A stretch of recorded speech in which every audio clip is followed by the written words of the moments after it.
Welcome back guys. तो जैसा कि हमने लास्ट वीडियो में बात की थी पीजी कैटेगरी मतलब पारद और गंधक।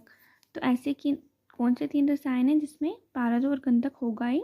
इच्छाभेदी, आरोग्यवर्धिनी और लक्ष्मी विलास रस। तो पेपर में कुछ और याद आए ना आए तो इतना याद रखना है कि पारद और गंधक इन तीनों में होगा ही होगा। बट पारद और गंधक ऐसे नहीं लिखना है, इनको शुद्ध पारद और शुद्ध गंधक ही हम यूज़ करते हैं। तो शुद्ध पारद और शुद्ध गंधक लिखना है। अब इन तीनों का जो रेफरेंस है वो हमें मिलता है AFI part 1, AFI part 1 and AFI part 1।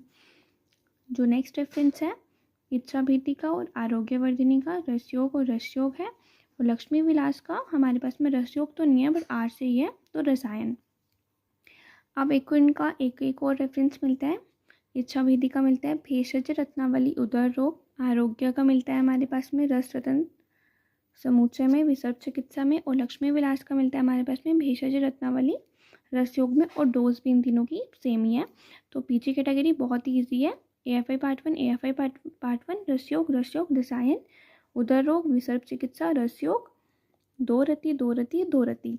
अब जो इसमें हमारे पास में उदर रोग विसर्ग चिकित्सा है, जो हमारे पास में रेफरेंस है, इन्हीं में से हमारे पास में 1-2 इंडिकेशंस निकल जाती हैं।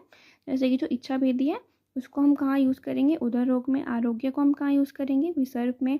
और जो लक्ष्मी है उसको हम रस योग में, इसमें हमारे पास में जाएगा काश्वास, जो हमारे पास में जर्नल, जो हम इसको यूज़ कर सकते हैं, या इसको हम उदर रोग वगैरह ऐसे भी इंडिकेशन इसमें हम डाल सकते हैं, उसमें हम यूज़ कर सकते हैं। Thank you.